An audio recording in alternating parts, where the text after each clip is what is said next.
Andrej Chromý dáva pokyn, aby začal duel 8. kola Monaco Bet ligy. Stretnutie medzi MŠK Považská Bystrica a FK Humenné.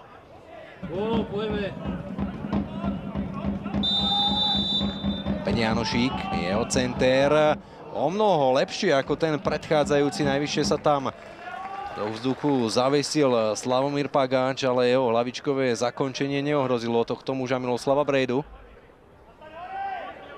Ešte raz to Pagáčovo zakončenie.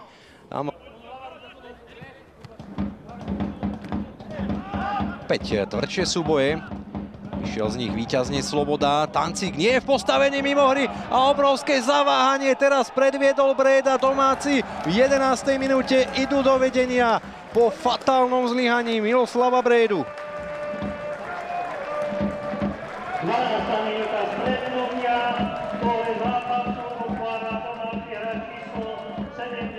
Tak to je úvod, ktorý si Humenčania určite neželali. A najmä ťažký zápas, ťažkých 80 minút dnes čaká na Miloslava Brejdu po tejto absolútne nepochopiteľnej hrúbke. Možno najľahší gól v kariére pre Jakuba Tancíka.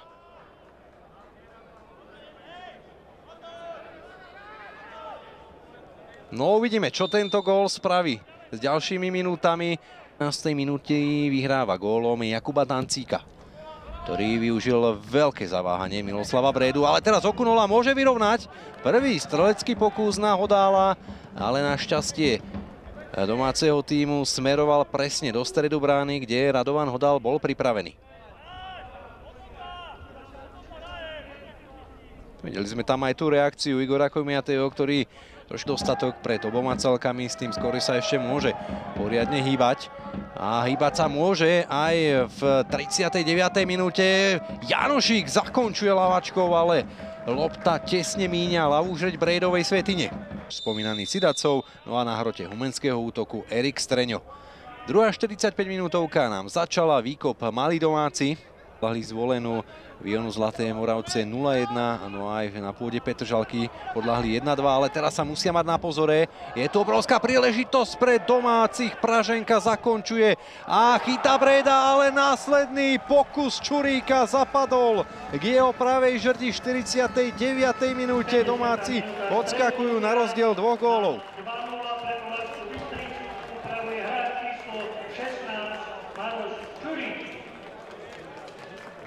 Sviatočný strelec Maroš Čurík sa zapisuje do listiny strelcov podobne ako Jakub Tancík. Aj Maroš Čurík zaznamenáva v prebiehajúcom ligovom ročníku premiérový zásah.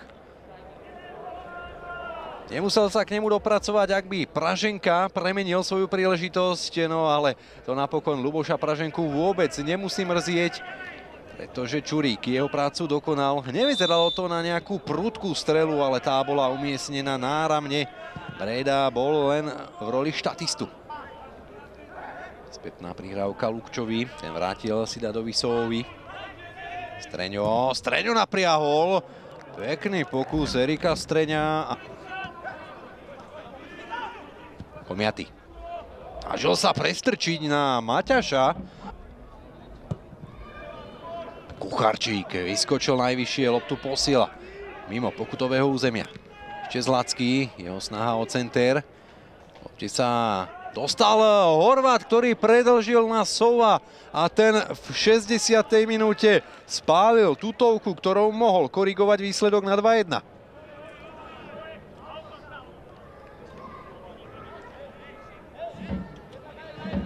Vyzeralo to nebezpečne po tom zblokovanom centri Zlackého, ale Horvát využil svoje centimetre v súboji s Pagáčom. No a Sidacov, keby teraz namiesto sily volil technické zakončenie, mohol zlepšiť náladu Miroslavovi Jantekovi, no a svojmu týmu mohol ukrojiť z toho manka.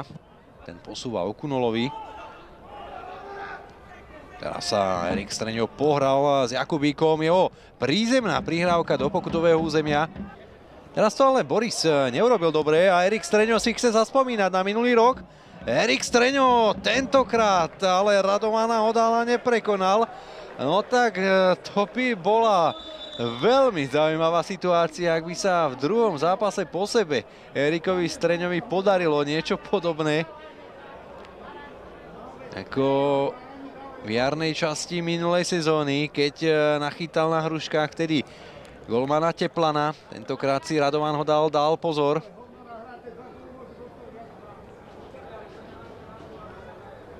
Spomínal som to na začiatku stretnutia, či si trúfne Erik Streňo na niečo podobné, čo vyviedol Považanom. Následne ale Vološin chybuje v rozohrávke, nastrelil iba protihráča, tak to bol napokon Sitarčík. Teraz si Cisár určite offsideové postavenie postrážil, prihráva Praženkovi. Praženka zakončuje 85. minúta, 3-0 pre Považskú Bystricu.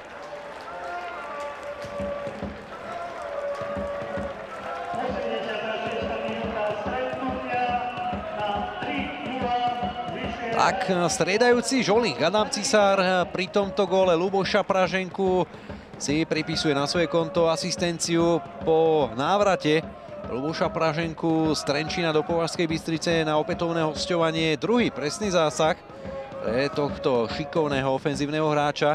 Teraz prestrelil všetko, čo mu stálo v ceste. Aj Miloslava Brédu, ktorý tak po tretíkrát musí loviť loptu zo svojej svätyne. Ešte tam bol teč Cyrila Vasila, ktorý absolútne do role štatistu postavil vojenského golmana. Streňa sú tam aj ďalší jeho dvaja spoluhráči. Ale Erik Streňo si to nenechá zobrať zo svojich nôh. A teraz Radovan Hodál si pripisuje na svoje konto zákrok, možno ani nevie ako. Doslova ho tá delovka Streňa trafila. Ale aj na prelome 89. a 90. minúty Hodál svoj tým podržal.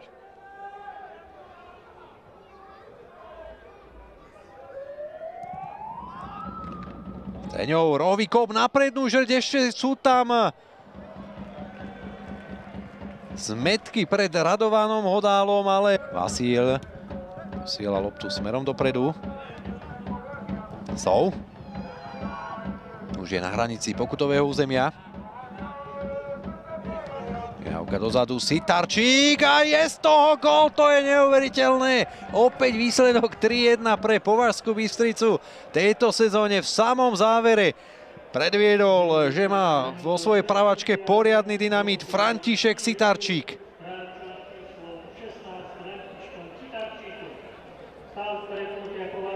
To musí byť nejaká mágia v zápasoch Považskej Bystrice.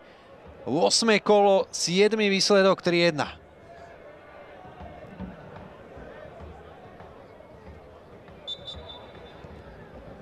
Pre hostí aspoň malá náplasť útechy v podobe vsieteného gólu, ale s tým faktom, že 3 body ostávajú v Považskej Bystrici, to už nič nespraví. Andrej Chromý ukončuje tento duel.